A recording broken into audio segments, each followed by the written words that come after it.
인생의 길은 나그네 길입니다. 또한 나그네 길은 오늘날 그리스도인들은 예수님을 따라 십자가를 지고 가는 인생길이라고 말할 수가 있습니다. 어떤 고난과 감당할 수 없는 시험들이 나에게 온다고 할지라도 우리 주님을 꼭 붙잡고 그분이 지셨던 십자가 이제는 나도 함께 지고 따라가겠습니다. 연단을 받았다면 이러한 고백 정도는 이제 저도 여러분들도 할 수 있어야 그리스도의 장성한 분량이 충만한 데까지 예수의 머리까지 자라난 사람이라고 말할 수가 있을 것입니다. 제가 항상 그러지 않아요. 젖병 들고 유부상교회는 다니면 안 된다. 그 많은 세월을 가졌다면 젖이나 빨아먹는 어린아이 신앙 돼서는 안 된다. 모든 건 잃어버리고 명예도 재산도 건강도 잃어버렸다면 왜 나를 하나님께서 이렇게 만드셨을까? 예수님처럼 사용하시려고 시대에 준비된 일꾼 만드시려고 하기 때문에 고난 앞에서도 당당하게 서서 절장부되지 말고 굳굳하게 서서 하나님이 주신 말씀에 따라서 행할 수 있는 그런 장성한 사람들이 되기를 오늘도 원합니다. 하나님이 맡겨주시면 내가 여기 있습니다. 못합니다가 아니고 나는 할 수 있습니다. 주님의 십자가 나도 함께 지고 갈 수 있습니다. 이런 고백들이 이 교회의 모든 성도가 하나같이 입술로 부정한 말을 하지 아니하고 하나님께서 우리에게 그것을 원하십니다. 모두가 한결같이 이제는 나도 십자가 지고 가겠습니다. 라면 하나님이 내가 너를 사랑한다.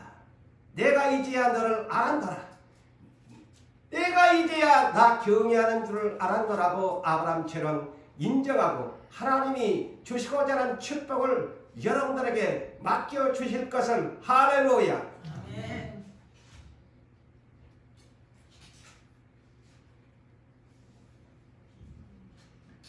우리는 주와 함께 동행합시다. 주와 함께 동행하는 사람이 되려면 시련이 와도 주님을 원망하고 불평하고 부인하지 맙시다. 그리고 주님이 주신 말씀에서 이탈하지 맙시다. 비겁하게 도망가지 맙시다. 주님 내 던져버리고 다른 길로 가면 주님이 있겠지라고 오판하지 맙시다. 오늘 말씀의 본문에 앞서서 오늘 본문은 어떤 배경에서 이 말씀을 우리에게 하셨을까를 서론적으로 먼저 이해합시다. 십자가를 지시기 첫날 저녁에 마가 요한의 다락방에 6월절 곧 출애굽을 했던 광야교회에 그것을 기념하는 6월절을 준비시켰습니다. 6월절은 출애굽을 해서 구원했다는 말이 6월절이죠. 해방됐죠. 그것을 준비하면서 또한 이제 주님이 하나님 아버지께로 돌아갈 시간이 되어졌어요. 3년 6개월 동안 함께 동고동락했던 제자들과 마지막 6월절을 앞두고 어린 양이 되시기 전에 성찬식을 다음 주에 우리가 성찬식을 하지요. 다음 주는 고난주간이 선포됩니다.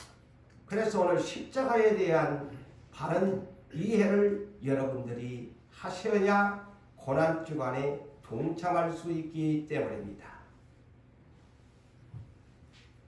그래서 주님은 살과 피를 대신해서 빵과 포도주를 음료를 제자들에게 일일이 떼어주고 나눠주시면서 이거는 내 살이되 이것은 내 피되 내 언약의 피되 너희들이 앞으로 이를 행하여 나를 기념하라 라고 주님이 말씀을 하셨습니다. 그러시면서 마지막 떠나가는 길에 드디어 마음속에 담고 있던 숨길 수 없는 한 가지의 비밀을 오픈을 시킵니다. 그것이 무엇일까요? 너희 12 가운데 나와 함께 먹는 자가 있는데 나를 팔 자가 있다. 그는 지금 나와 함께 이 식탁 위에 손을 얹은 사람이다. 공개합니다. 언젠가는 가룟 유다는 드러납니다. 끝까지 사랑해 보셨지만 돌이키지 아니하는 그를 이제 제자들 앞에서 공개할 수밖에 없었습니다. 사랑했기에 내가 선택했기에 끝까지 가고 싶었지만 끝까지 돌이키지 않는 그를 제자들 앞에서 공개합니다. 다른 복음서에는 나와 함께 손을 넣은 자가 바로 그니라 공개하죠. 본문에서는 누군지 제자들이 수군했지만 그러면서 인자는 이미 작정된 대로 가거니와 나를 파는 자는 그 사람에게 화가 있으리라. 예수와 함께 동고동락을 했지만은 이런 사람이 어떤 조직과 단체에는 항상 있게 마련입니다. 배신자가 있지. 여러분들 오늘날 대한민국이 심히도 혼란하고 아직까지도 모든 것이 정리정돈이 되지 않는 상태이지만 항상 어떤 일들이 나면 당이든 조직이든 간에 잘난 척한 사람들이 있고 뒤에서 뒤통수 때리는 사람들이 있고 그 무리에서 벗어난 사람들이 있는 것을 여러분 매스컴을 통해서 너무나 잘 알지 않습니까? 바로 예수님도 아무리 하나님의 나라가 임하는 교회라고 할지라도 교회 중에는 언제나 이렇게 이탈자들이 있고 배신자들이 있기 마련입니다. 제자들에게 12사람에게 이와 같이 공개적으로 공개하니까 12 사람들이 서로 그날 팔면서도 다른 복음서에서는 가룟 유다가 능청스럽게 나는 아니지요. 다른 복음서에는 그래요. 이렇게 능청을 떨어요. 그런데 이 다른 제자들이 보니까 도대체 누구냐 이 12 중에 수군거렸습니다. 서로에게 물었습니다. 도대체 니냐? 나냐? 주님이 이렇게 떠나가는 마당에 공개를 하니까 서로 물었다고 했어요. 누구일까? 궁금했습니다.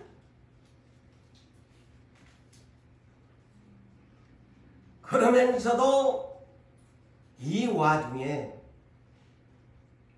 3년 반을 함께 뒹굴면서 살았는데도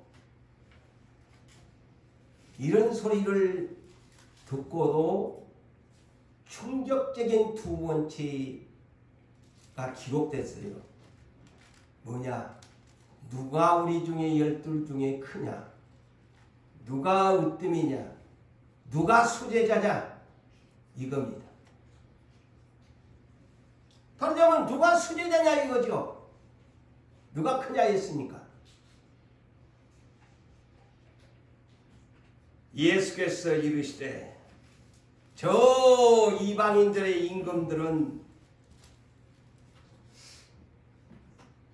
그 임금의 뜻대로 주관자가 된다. 군림하게 되어진다.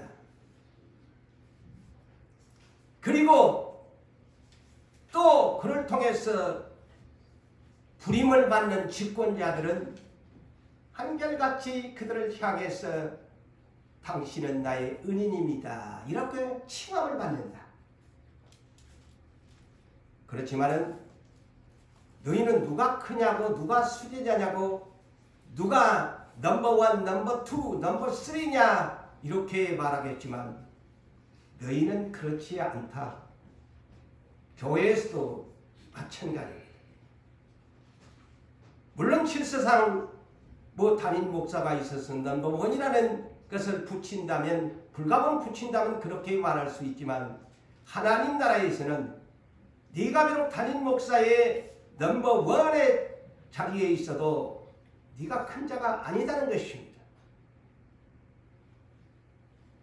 아무리 교회에 일찍 와 있고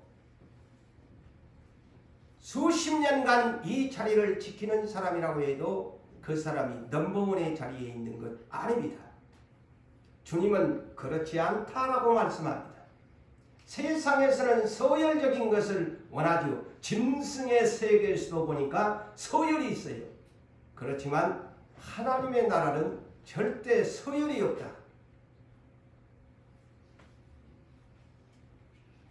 자, 주님이 이렇게 답을 합니다. 너희 중에 큰 자는 젊은 자와 같고 그랬어요. 여기에 젊은 자라는 가장 작은 자라는 말입니다. 가장 작은 자가 되어야 된다. 그리고 다스리는 자는 어떤 자가 되어야 하느냐? 지금 다스리는 자의 위치에 있는 여러분들이 계시다면 말씀을 들으십시오. 저 역시도 마찬가지로 섬기는 자가 되어라고 합니다. 섬기는 자가 되어라. 교회는 절대 서열을 따지는 것이 아니다.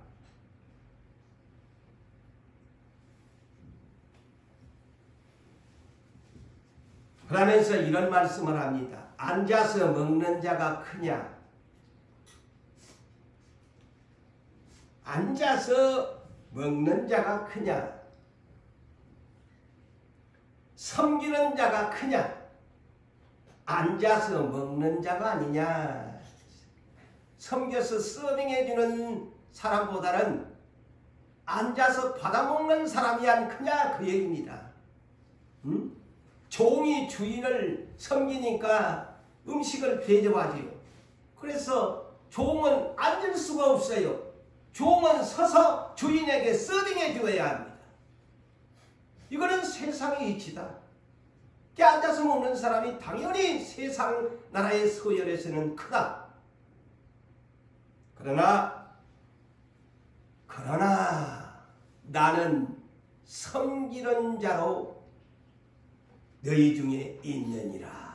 주님이 이렇게 말씀하셨는데 교회가 서열을 따진다? 그 사람 목사든 장로든 권사님이든 이것을 아직도 교회에서 이런 서열을 질서상 어쩔 수 없이 하지만 서열을 따지는 사람이면 이게 감이야. 이렇게 하면 그 사람은 세상의 직분의 완장을 차고 교회에 있는 사람입니다. 우리 똑바로 알고 예수 믿읍시다. 교회는 완장 타는 자리 아닙니다. 완장을 벗어야 됩니다.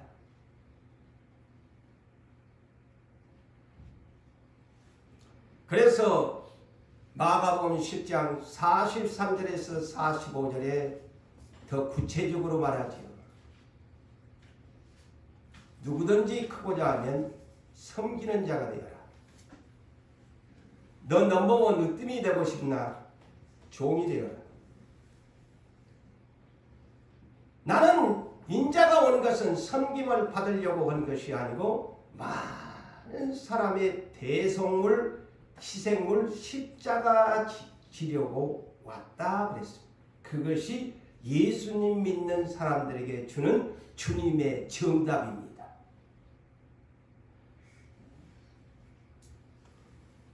그래서 이제 이렇게 그 배경을 설명하면서 본문 28절로 이어서 이제 들어가는 내용입니다. 자, 이제 이해가 되시죠? 이 말씀을 서론적으로 배경적으로 하시면서 28절로 들어갑니다. 너희는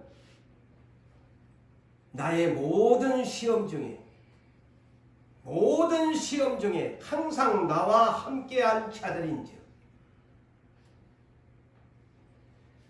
내 아버지께서 너희를 나에게 맡기신과 같이 나도 너희에게 맡겨 너희로 내 나라에 앉아 내 상에서 먹고 마시고, 이거이 뭘까?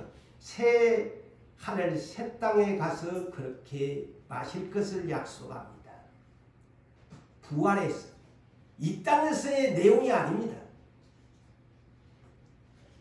또한 보좌에 앉아, 이 말은 왕권을 주겠다. 보좌의 왕권에 앉아서 이스라엘의 12지파를 다스리게 하리라. 약속합니다. 그 조건이 뭐냐? 너희는 시험 중에 항상 나와 함께 있었다. 대단히 중요합니다. 자, 이 가룟 유다가 빠진 자리에 마띠아가 선택됐는데 이 사람의 자격이 사도행전 1장에 언제나 우리와 함께 출입을 하는 자 중에서 선택됐다는 사실입니다. 누가 처음부터 끝까지 그 자리를 지켜주었나? 가룟 유다의 자리 마띠아가 들어간 겁니다. 이 내용과 똑같습니다.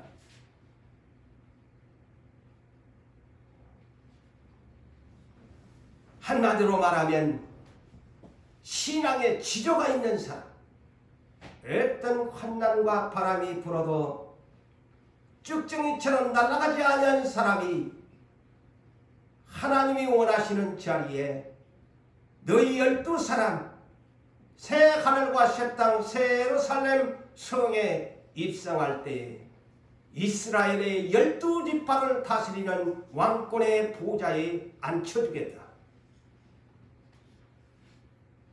자, 이스라엘 나라에 아브라함의 자손들이 있는데,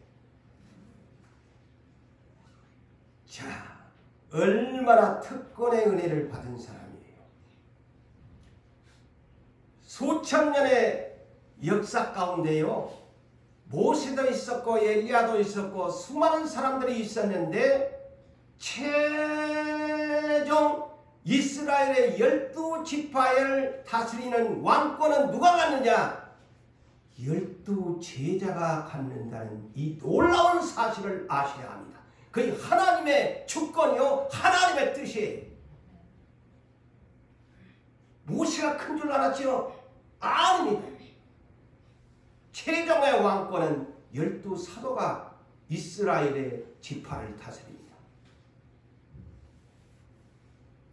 그래서 은혜라는 거예요. 초림 당시에 최고의 은혜를 입은 사람이 12사도입니다. 이스라엘의 왕권을 가진 사람들이죠.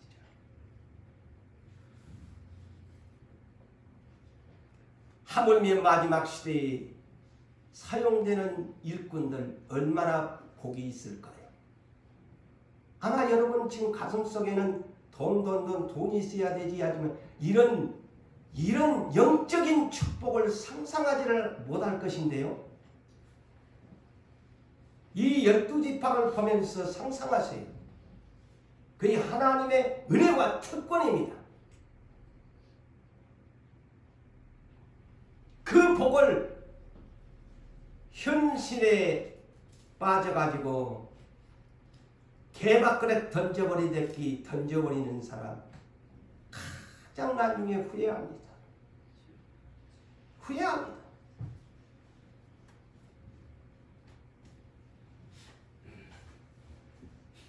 자, 본문 31절로 갈까요? 십자가를 지시기 전날 밤 성찬을 마치고 나서 자 12 제자들을 앉혀놓고 대표적으로 한 사람의 이름을 2번이나 거명합니다. 시몬아, 시몬아. 그의 이름은 이미 고백을 잘해서 베드로 내지는 게바라고 반석이라고 이름을 지어주셨는데 왜 이 자리에서는 떠날 때 베드로야 라고 시몬아 시몬아 불렀을까요? 그거는 자기의 원 본명입니다. 듣는다는 뜻이죠. 다시 말하면 저는 이렇게 영적으로 해석해. 왜 시몬아 해서 이게 넘어질 사람이거든. 그러니까 시몬아 자 들어라 들어라 듣는다는 뜻이거든. 시몬이라는 말 들어라 내 말을 깊이 새겨 들어라. 농담으로 듣지 말라는 말입니다. 자 요한복음 21장 15절에도 예수님이 당신을 버리고 도망간 이 베드로를 찾아와서 뭐라고 부릅니까? 베드로라고 부릅니까? 요한의 아들 시몬아 나 사랑하나? 보세요. 네 그때 내 말 안 들었지 않니? 세 번째 이제 와서 또 시몬아 마지막 시몬을 했죠. 당연히 성경을 보니까요 전부 연결이 되더라고. 네 들으라고 했나? 네 이름 듣는다는 이름의 뜻을 가지고 왜 내 말을 새겨들지 않았니? 라는 말이에요. 오늘날 수없이 하나님의 말씀을 들어도 귀로 들을 때는 내 마음에 새기지를 않습니다. 그것이 문제지요. 마음의 이마에 새겨야 되는데 새길 줄을 몰라.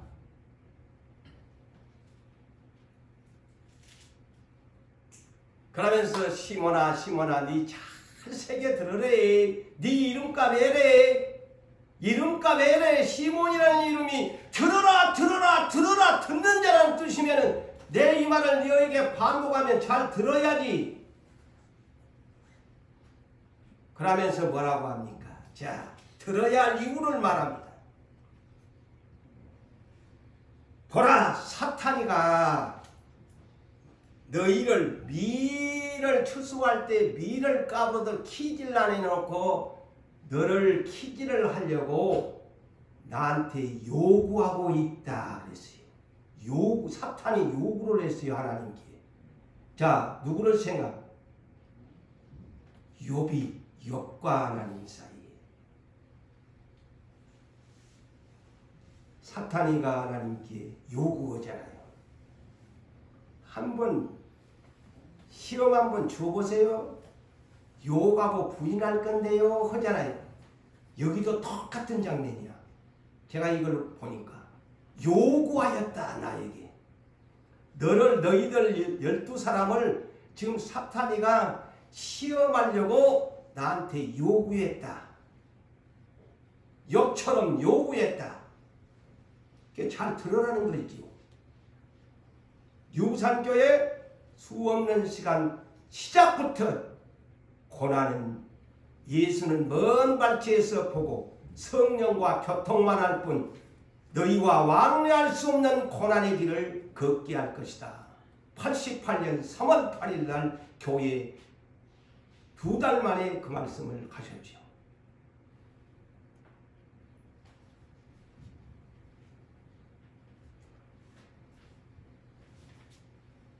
마태복음 3장 12절에 세례 요한도 그랬죠.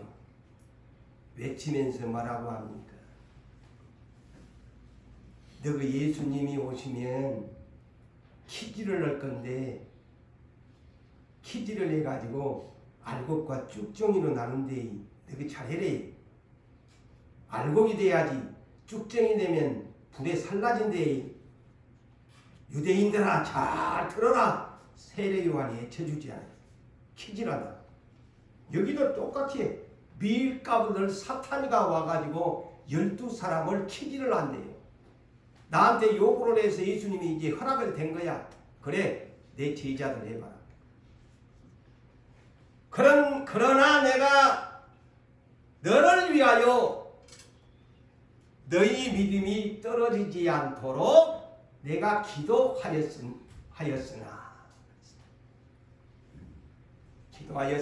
기도하지만은 자, 여기서 주님이 이 본문에 보니까 예언을 합니다.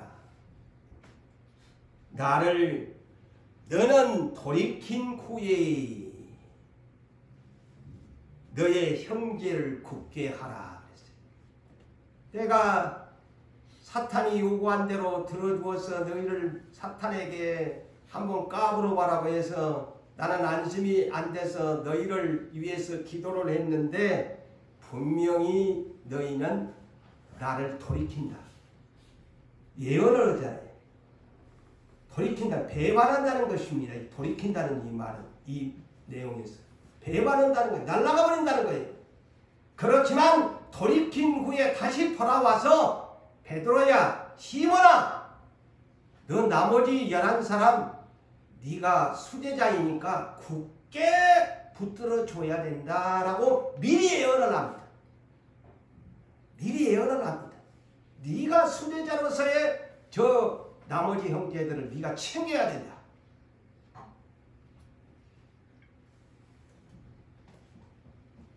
그러자 시몬이 말을 합니다. 잘 새겨듣지를 않습니다. 이름값을 못합니다. 그래서 시몬아 시몬아 한 거예요. 제가 이 성경을 영적인 깊이를 들어가니까 그래요. 그러니까 시몬이가 말하되 주여 내가 주와 함께 오게도 죽는데도 가기를 각오하였나이다. 귀를 듣는데 마음에는 새겨듣지를 못해. 설마 그런 일을 상상도 못한 거야. 자기는 장담하잖아요. 주님과 함께 죽는데도 같이 가겠대. 그러니까 주님이 다 그 속을 알고는 이르시되 베드로야, 이때 이제 베드로야 네 반석이지 않니 이름. 보세요. 이름을 때와 시기에 따라서 주님이 번갈아 가면서 부릅니다. 시몬이라를 부를 때는 네 흔들린대. 네 나 버린대. 근데 여기서는 베드로야, 내가 너 베드로라고 했더니 반석이지. 베드로야, 네 베드로인데 내가 너에게 말하노니 오늘 닭을 다 굴기 전에 너 내 3번 부인할 것이다. 네 베드로라는 이름을 가져놓고 그러면 안 된대 라는 뜻이에요. 베드로가 그렇게 반석이라는 이름을 가진 사람이 도망가면 안 되지.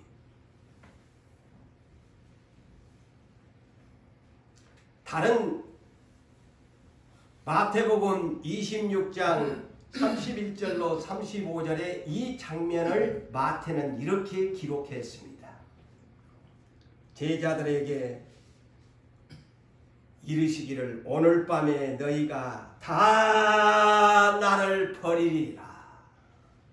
모두 다 12사람이 나를 버리리라. 기록된 바 구약성경 스가랴 13장 7절과 9절의 말씀을 너희에게 인용하여 너희에게 말하노니 이 말입니다. 내가 목자를 기리니 양의 떼가 흩어지리라 하였느니라. 그 스가랴 선지자가 예언한 대로 오늘 밤 사탄이가 너희들을 완전히 쑥대밭을 만들어 버릴 것이다. 그러면서 그렇지만 그러나 내가 살아난 후에는, 내가 십자가에 죽은 후에는 너희보다 먼저 갈릴리에 가 있을 것이다. 미리 예언을 합니다. 너희보다 너희를 가장 첫사랑으로 선택했던 갈릴리에 가서 먼저 있을게 합니다. 가르쳐 줍니다. 계시해 주잖아요. 근데 그들에게는 그런 말이 안 들려. 주님이 죽는다는 거야. 갈릴리에 가서 먼저 있는다. 깨닫지를 못해. 자, 요한복음 20장을 보면 부활하신 후에 이 문고리를 잠가둔 제자들에게 2번씩이나 나타나주고, 요한복음 21장에 보면은 예수님 버리고 전부 갈릴리에 도망가 버렸잖아. 예루살렘에서 도망쳐가지고 어디로 가느냐? 갈릴리로 도망가 버렸어. 그래갖고 고기 잡으러 간다고 7사람들이 다시 자기 직업으로 돌아갔어요. 그런데 그 디베라 사건이 바로 그것입니다. 요한복음 20장에 네 나 사랑하느냐 3번이나 물어본 것이 갈릴리로 내가 먼저 가 있을게. 그것을 응하기 위해서 밤새도록 고기 잡아봐도 한 마리도 못 잡는 얘들아 고기 있나? 없나이다. 요한이 가고 어머나 예수님이시네. 이게 베드로가 그냥 놀래가지고 그냥 물속으로 퐁당 빠져버렸잖아요. 갈릴리 먼저 와 계시잖아요. 배 오른편에 금을 던져봐라. 누구 게네사렛 호숫가에서 내가 너희를 선택할 때에도 누군 사람을 낳는 어부대라고 했을 때 누구 다 버리고 왔었나? 그러니까 너희가 다 첫사랑을 버리고 도망가니까 내가 다시 찾아올 수밖에 없지 않니? 이제는 그러지 말고 내 양을 먹이고 내 양을 치래이. 그 3번째로 주님이 부활하사 제자들에게 갈릴리에 먼저 가서 기다리고 도망온 사람들 나 여기 있대. 누구 도망쳐봐야 어디 가겠노? 그 장면이 도망쳐봤자지. 내가 누구보다 먼저 왔는데 그물 던져봐. 안 되지 않니? 내 말 들어야 그물에 고기 잡아.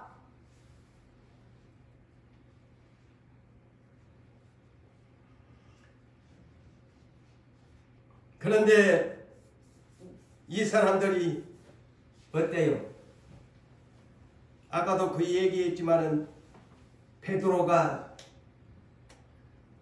다 울기 전에 3번 부인한다고 하니까 다 너희들 흩어진다고 하니까 또 베드로가 이 마태복음에서는 모두 주를 버릴지라도 모두 11사람은 버려도 자기는 안 버린다고 혼잣말을 합니다. 응? 모두 주를 버릴지라도 나는 결코 버리지 않겠나이다.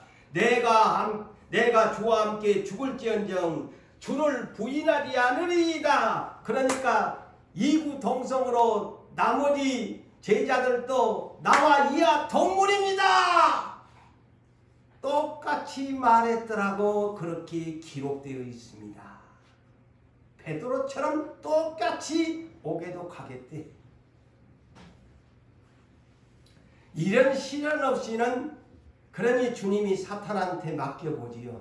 저놈들이 진짜 거짓말을 하는지 참말을 하는지. 사탄이 요구한 대로 맡겨놓으니까 추풍낙엽이잖아. 다 떨어져가 나가버리잖아요. 그런데 그런 사람들이 어떻게 해? 머리다 맡겨. 추풍낙엽인데 안 달아보고 쓰겠어요?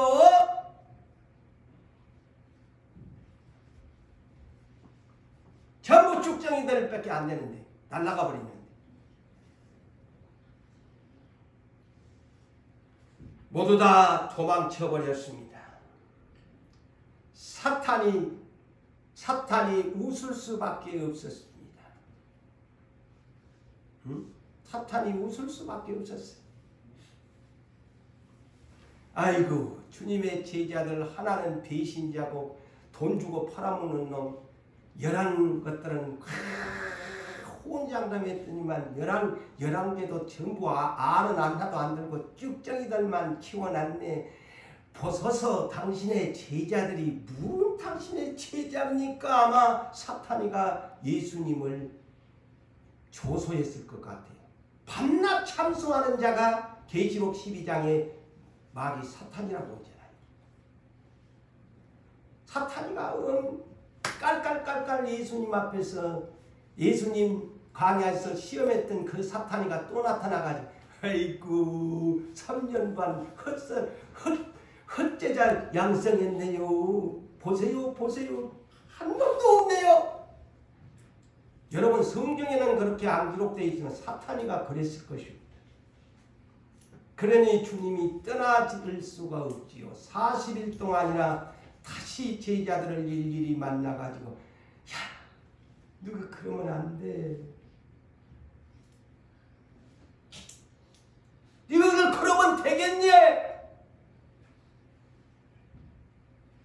사탄이가 저렇게 비웃지 않니?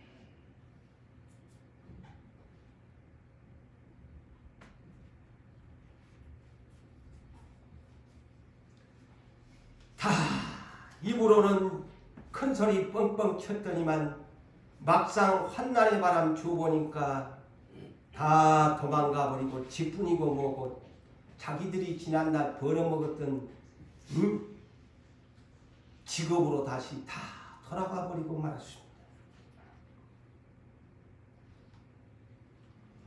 여러분 모세와 광야교회를 잠시 생각해 봅시다.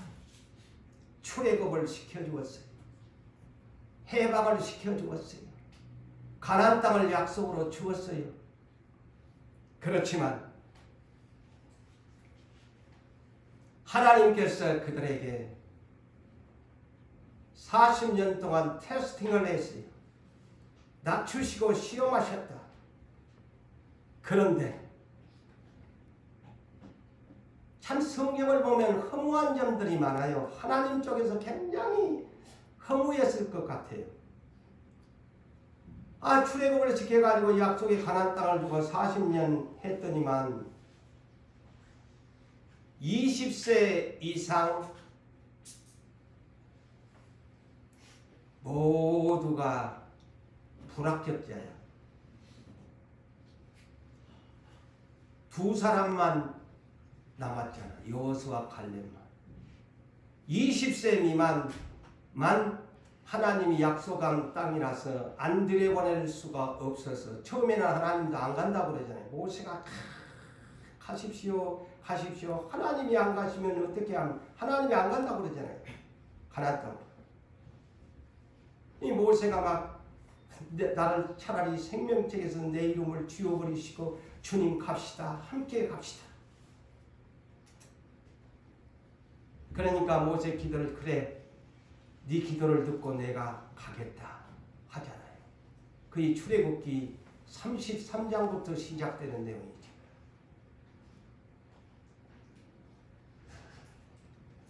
그래서 하나님의 약속이 있어서 20세 미만 그 사람들만 여호수아 갈렙을 통해서 약속의 가나안 땅으로 들어갑니다.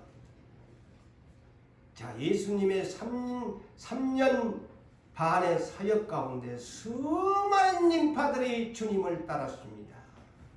최종 남겨진 사람은 120명에 불과했습니다. 그토록 허무하잖아요. 예? 여러분 그거 상상해. 오늘날 구원 하는데 주님이 그 수많은 3년 반 동안 복음 전하고 이적과 표적을 보여줬는데 나머지는 예수님 십자가 지니까 다 도망가 버리고 안 오잖아요.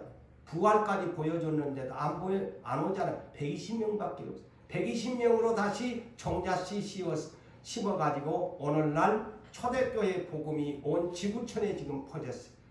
또 이것이 120명의 종자의 복음의 씨가 이제 재림의 추수 때가 옵니다. 얼마나 알곡과 쭉정이가 갈라질까요? 상상해 보셨나? 그림을 한번 그려보세요.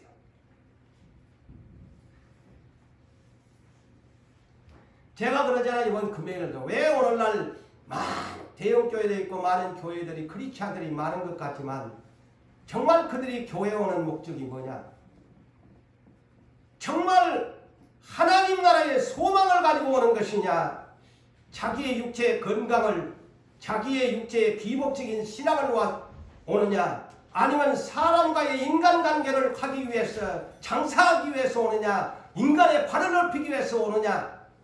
수많은 그 무리 속에는 알곡과 쭉정이로 그래서 주님이 심판하신다는 것입니다. 다 입으로는 다 주와 함께 가겠다고 합니다. 시련 앞에는 없습니다. 주님도 없습니다. 사랑하는 여부산교회 성도 여러분, 성령 세례를 받은 사람, 제자들은 부인할 때는 성령 세례를 받지 못한 사람들이었습니다. 바르게 이해하셔야 됩니다. 그들은 3년 반 동안 성령을 받고 일한 사람들은 아닙니다. 그렇지만 그래서 주님이 떠날 때 성령 받아야 된다. 내 분무다. 그래서 성령을 받고 나서 성령 받기 전에는 다 주님 부인했지만 도망갔지만 성령 받고 나서는 12 제자는 모두 다 100% 주님께 올인하고 순교하고 사명을 끝낸 100%의 제자들이 되었습니다. 사랑하는 성도 여러분들이여, 여러분들은 성령 받은 사람들이에요. 이미 성령 세례를 받았어요. 그 사람들을 비교하지 마세요. 성령 세례 받았고 성령 충만 받고 성령의 귀한 은사까지 받은 사람이라면 성령을 따라 행하는 사람은 주님을 배신하지 않습니다. 그 자리를 지키는 사람입니다. 쭉정이는 농부가 키질을 이렇게 채기를 하면은 쭉정이는 속에 알맹이가 없어서 날아가 버려요. 그렇지만은 알곡은 키질을 농부가 하면은 아무리 밀가루를 더 까불어도 그 안에서 바깥으로 튀쳐나가지 않습니다. 그것이 자연적인 농부의 추수법에서 우리는 알아야 합니다. 날아가지 않습니다. 자, 날아가는 사람들은 어떤 사람이냐? 잠언 18장 1절에 이렇게 표현합니다. 지혜서지요. 무리에게서 스스로 갈라지는 자, 나눠지는 자는, 날아가 버린 자는 어떤 사람이냐? 자기의 소욕을 따르는 사람이다. 자, 답을 줍니다. 왜 무리에게서 이탈하느냐? 왜 배신을 하느냐? 자기의 소욕을 따르는 사람인데, 자기의 생각과 자기의 뜻대로 따르는 사람인데, 이 사람을 일컬어 온갖 참 지혜를 배척하는 자다 그랬습니다. 지혜가 없는 어리석은 자라는 뜻이죠. 제가 성경대로 해석합니다. 왜 갈라져 나가느냐? 자기 소욕 때문입니다. 자기가 지혜로운 것 같지만 성경에서는 온갖 참 지혜를 배척하는 사람이라고 지혜서는 말씀합니다.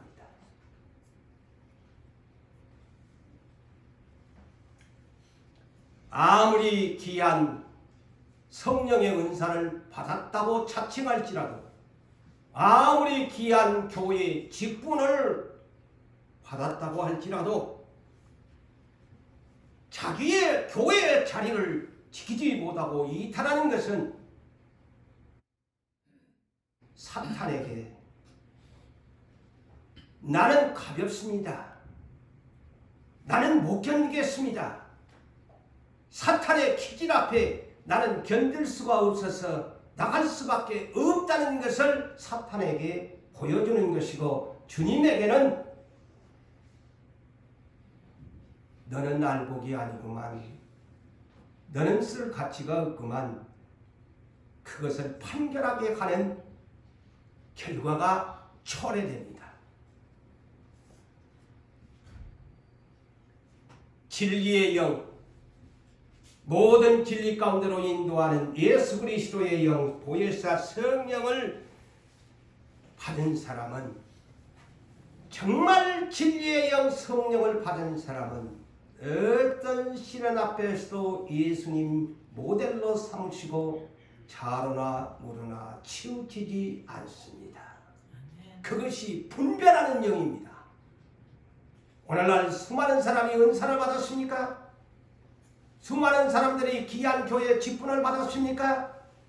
어려움을 줘보면 그 사람의 신앙의 퍼센트를 먹일 수 있습니다. 저 사람이 진짜인가 가짜인가?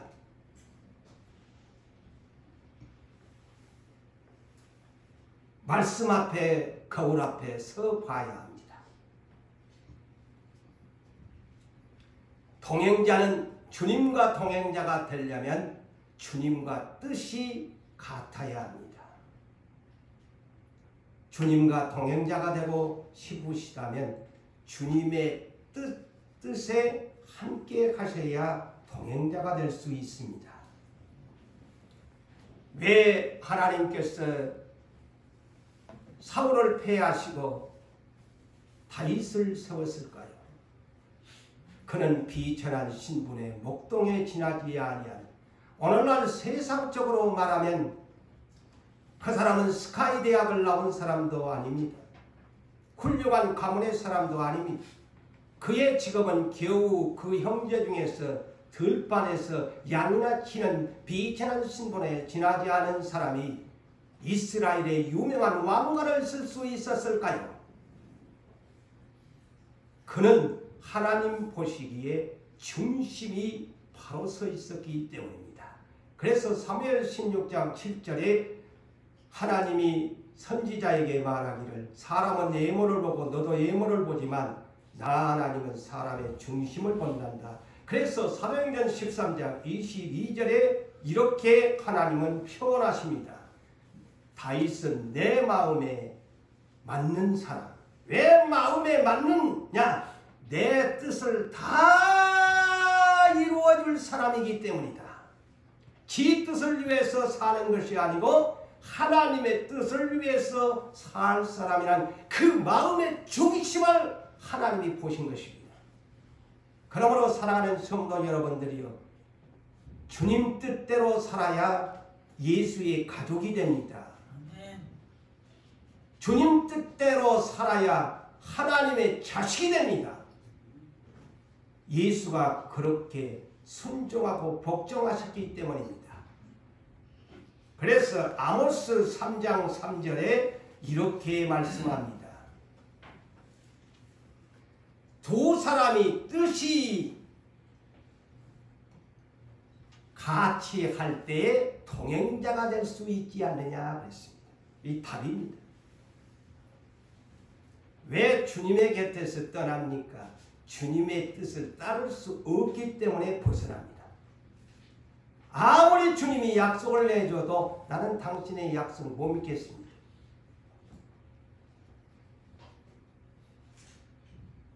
이 아모스 3장 3절 다시 말씀하지만 두 사람이 뜻이 같이 할 때 동행자가 됩니다. 주님은 오늘 여러분들에게 나와 함께 십자가 지자, 그의 주님의 뜻이에요. 아, 나는 주님의 그 뜻인 십자가 함께 질 수 없는데요. 그러니까 동행자가 못 됩니다. 에? 그래서 동행자가 못 되는 것입니다. 성경에서는 전도서 4장 9절에서 12절을 보면은 두 사람이 한 사람보다도 낫다고 합니다. 그들이 수고함으로 좋은 상을 얻을 것이라고 합니다. 한 사람보다는 두 사람이 함께 해주기를 원해요. 예수님 홀로 두지 말고 너 예수에게 함께 해주어라. 하나님 아버지는 그렇게 원합니다. 저 목사와 홀로 두지 말고 목사와 함께 해주어라. 한 사람이면 패하겠거니와 두 사람이면 맞설 수 있나니 두 사람이면 맞설 수 있나니 삼겹줄은 쉽게 끊어지지 아니하니라. 여러분, 삼겹줄과 내지는 두 겹줄이 되려고 하신다면 가장 우선순위가 하나님과 먼저 동행을 할 수 있는 각오가 서야 됩니다. 자, 에베소서 4장 4절에서 6절에 보면 우리 몸이 하나요. 자, 우리 몸이 하나요. 성령도 한 분이시니 이와 같이 너희가 부르심에 한 소망, 다 새하늘과 새 땅 새 예루살렘에 부활하여 들어가는 한 소망 안에서 부르심을 받았다. 다 천국이라는 두 글자 앞에서 한 소망을 가졌지 않느냐. 그래서 다 똑같이 그렇게 불렀다. 주도 한 분이시요, 믿음도 하나요, 세례도 하나요, 하나님도 한 분이시니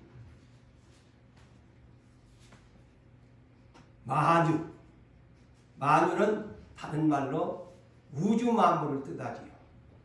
영어로서는 코스모스라는 단어를 사용하지요. 이 만유라는 말이. 그래서 네 번을 강조합니다. 곧 만유의 아버지시라. 그랬지 하나님. 저 우주 만물 가운데 아버지가 되시고 또 만유 위에 계시고 만유를 통일하시고 네 번째는 만유 가운데 계시도다. 우주 만물 가운데 하나님은 계시도다. 하나님인 것을 하나님이 보내요. 하나님 아버지 앞에 붙어있는 사람, 예수 그리스도의 포도나무 가지에 붙어 하나 되기를 원하십니다.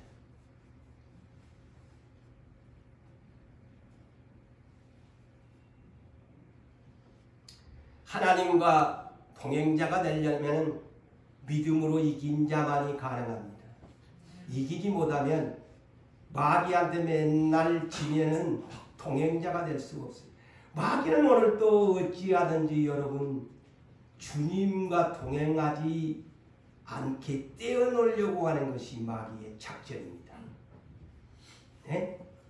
아셔야 돼. 오늘 또 주님과 함께 교회 가기 싫다. 마귀가 주는 생각이야. 오늘 기도하고 싶지 않다. 마귀가 주는 생각이야. 말씀을 주는데도 듣지마. 기다마 듣지마. 그냥 흘러버려. 나 그거 지킬 수 없으니까 마귀가 와서 그 말씀을 뺏어가 버리는 거야. 그것을 몰라. 아까도 제가 했잖아요. 시몬아 네 잘 들어라. 네 이름의 뜻이 듣는다는 뜻을 가져서 잘 새겨들어라. 그런데 뻘로 듣지 않아.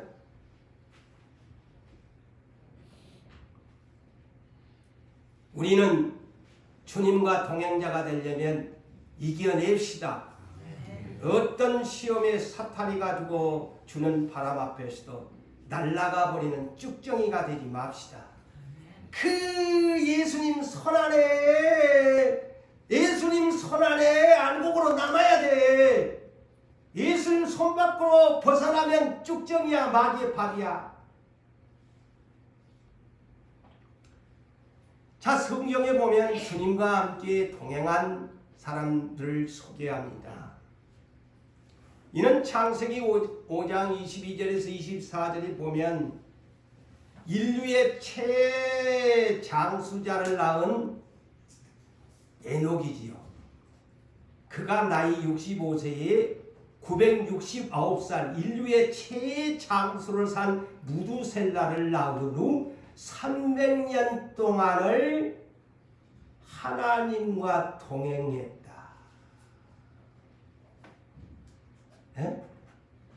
300년 동안을 하나님과 동행을 했다. 대단히 명예전당에 오른 유명한 분이죠. 300년 동안을 하나님과 동행을 했다. 저도 그런 생각을 해요. 나도 그렇게 동행해야 될 텐데. 함께 따라다니는 거예요. 그래서 300년 동안 동행의 대가가 뭡니까? 땅으로 묻히는 죽음이 맛보지 않고 하늘로 그대로 데려가셨더라. 할렐루야. 동행자는 물을 것도 없어. 이 양반은 그냥 하나님과 맨날 어려우나 괴로우나 고난이 있어도 주님 손잡고 따라다니는 사람은 물어볼 것도 없이 부활돼. 휴거돼. 주님 오실 때 휴거된다니까? 이 예표야. 자, 창세기 6장 9절에 그 유명한 노아도 똑같아요. 그는 의인이라 그랬어요. 의인이라 그랬어요. 그런데 하나님과 동행하였다 그랬어요. 그래서 그 집 식구 8식구가 구원을 받은 거야. 120년 후에 물심판한데 기다마 마음에 경고함을 받고 세상 사람들이 네 미쳤대. 산 중턱에다가 네 그 엄청난 그 배 만들어갖고 네 뭐할래? 저놈 저 미친 영감이야 저거. 완전히 얼마나 많은 사람들이 그 집 식구를 욕했겠어요. 노아 저거 미친놈이야. 아니 물심판이 온대. 그러고 미쳤다고 저 산에다가 날마다 나무 깎아가지고 저 엄청난 항공모함 같은 배를 만들고 있어. 저 미친놈 영감이야. 완전 또라이야. 그런데 그 모든 수모를 다 비웃음 조로 멸시 참고 있었더니 8식구가 홍수 심판의 구원을 받았다. 그것이 동행입니다. 그것이 동행입니다. 자, 겟세마네 동산에서 세 번째 기도를 한 후에 마태복음 26장 44절에서 46절을 보니까 세 번째 기도를 이제 십자가를 지려고 하나님 앞에 힘을 얻어가지고 십자가 지려고 근데 제자들한테 그러잖아요. 이제 나를 팔 자가 저 가룟 유다라는 말은 없지만 나를 파는 저 간사한 자가 나한테 지금 가까이 오고 있다. 그러면서 내가 그에게 이제 팔리느니라. 가룟 유다에게 팔린다는 거예요. 얼마나 제자한 이런 배신을 가슴이 아픈 일입니까? 그러면서 나머지 제자들에게 일어나라. 나와 함께 가자. 이런 부탁을 하셨어요. 일어나라.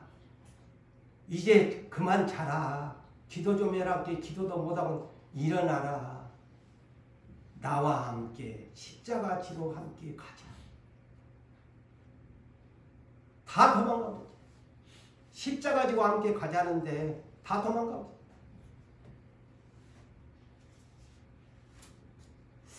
사랑하는 성도 여러분, 예수님을 따르는 조건이 있습니다.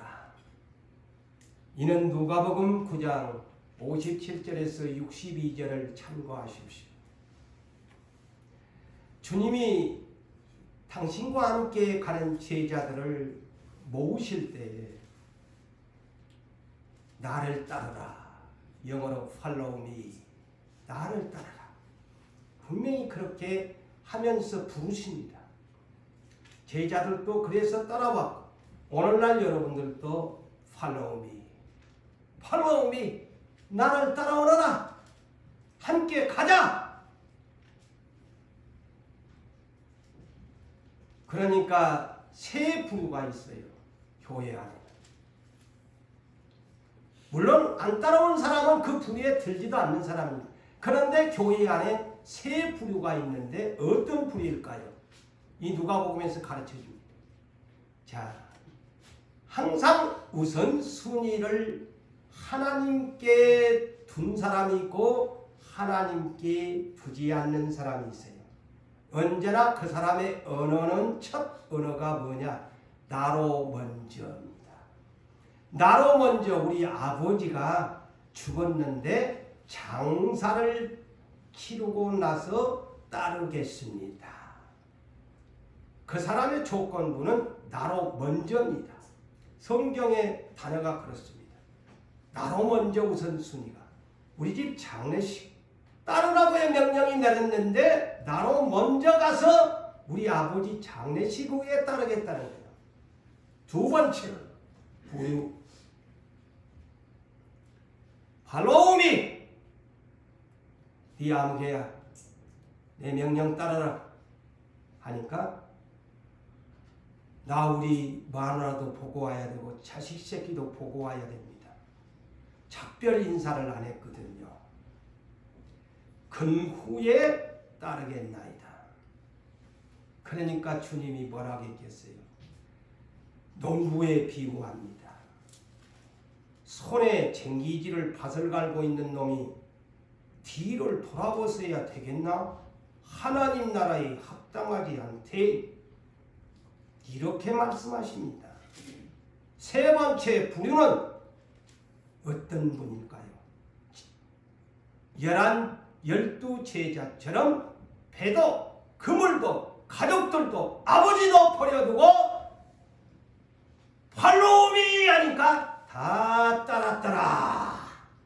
교회는 이렇게 세 부류가 있다는 사실을 여러분이 아시고 이제는 시대에 부름받은 일꾼이라면 세 번째 부류의 제자들처럼 부름받아 나서시면 악을 꼴차 빈들에도 가겠다고 하면서 주님과 십자가 함께 지고 가겠다는 시대에 준비된 그릇들 되시기를 주님의 이름으로 축원합니다.